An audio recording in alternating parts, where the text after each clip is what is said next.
આજ પછીથી એવો નવો અભિગમ અપનાવવામાં આવ્યો છે કે એસપી પોતે જ એમના વિસ્તારમાં જઈને એમની રજૂઆત સાંભળશે અને જેના ભાગરૂપે દર મહિનાના પહેલા અને ત્રીજા બુધવારે સાંજે 4:30 થી 7ની વચ્ચે હું સંતરામપુર પોલીસ સ્ટેશનમાં જઈ અને સંતરામપુર અને કડાણા વિસ્તારના જે પણ અરજદારો છે જેમને કોઈ પણ પ્રકારે પોલીસની કામગીરીથી અસંતોષ હોય એમને મળીશ। ત્યારે આપણે અનેકવાર એવું સાંભળ્યું છે કે જ્યારે કોઈ માણસ કમ્પ્લેન લઈ અને પોલીસ સ્ટેશન પહોંચે તો પછી પોલીસ એને સાંભળતી નથી કે પછી ફરિયાદ નથી લેતી।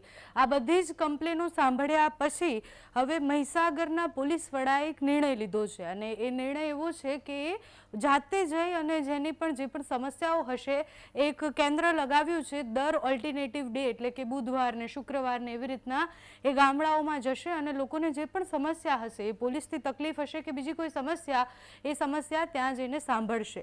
સફીન હસનનો આ નિર્ણય એના પછી બધા જ લોકો એવું કહ્યું કે બધી જ જગ્યાએ જો આવું થઈ જાય તો લોકો પોલીસથી ડરતા પણ બંધ થઈ જાય।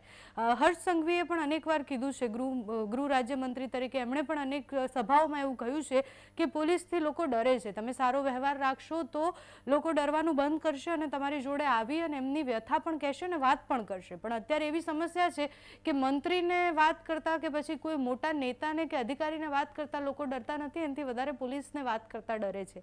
એટલે સફીન હસને નિર્ણય લીધો છે કે હવે એ અલગ અલગ કેન્દ્રો બનાવ્યા છે, એ મહીસાગરના અલગ અલગ વિસ્તારોમાં જઈ અને પછી લોકોની જે પણ વાત હશે એ સાંભળશે। પોલીસ જો ખોટો વ્યવહાર કરે છે તો એની સામે એક્શન લેવાની પણ વાત કરી છે।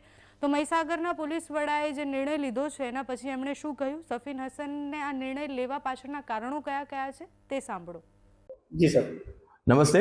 મહીસાગર જિલ્લા પોલીસમાં લાંબા સમયથી એક ઓબ્ઝર્વેશનમાં એવું નોંધવામાં આવ્યું કે ઘણીવાર અરજદારો જે છે એ પોતાની અરજી અથવા તો એફઆઈઆરના સંદર્ભે થયેલી કામગીરીથી નાખુશ હોય અવારનવાર પોલીસ અધિક્ષકને મળવા માટે લુણાવાડા સુધી આવતા હોય છે। આવા ઘણા અરજદાર એવા હોય છે કે જે ખૂબ ગરીબ અથવા મધ્યમ વર્ગમાંથી આવતા હોય છે અને પોતાનો સમય અને પૈસાનો વ્યય કરી અને એમને લુણાવાડા સુધી આવવું પડતું હોય છે, જેને ધ્યાનમાં રાખી અને આજ પછીથી એવો નવો અભિગમ અપનાવવામાં આવ્યો છે કે એસપી પોતે જ એમના વિસ્તારમાં જઈને એમની રજૂઆત સાંભળશે અને જેના ભાગરૂપે દર મહિનાના પહેલા અને ત્રીજા બુધવારે સાંજે 4:30 થી 7ની વચ્ચે હું સંતરામપુર પોલીસ સ્ટેશનમાં જઈ અને સંતરામપુર અને કડાણા વિસ્તારના જે પણ અરજદારો છે જેમને કોઈ પણ પ્રકારે પોલીસની કામગીરીથી અસંતોષ હોય એમને મળીશ। ત્યારે બીજા અને ચોથા બુધવારે સાંજે 4:30 થી 7 વાગે બાલાસિનોર પોલીસ સ્ટેશન વિસ્તારમાં બાલાસિનોર તાલુકા અને વીરપુર તાલુકાના જે પણ અરજદારો છે એમને મળીશ। આ સિવાય કોઠંબા, લુણાવાડા અને ખાનપુર તાલુકાના લોકો પણ અહીંયા લુણાવાડા ઓફિસ આવીને ગમે ત્યારે મળી શકે છે। આના પાછળનો ઉદ્દેશ એવો છે કે ઘણા બધા લોકો અહીંયા સુધી આવે એના કરતાં હું જ જે છે ત્યાં જઈને લોકોને મળું, જેના કારણે એમનો સમય, પૈસા અને ઈંધણનો જે છે એ બચત થાય અને પોલીસ અને પ્રજા વચ્ચેનું જે અંતર છે એને ઘટાડી શકાય।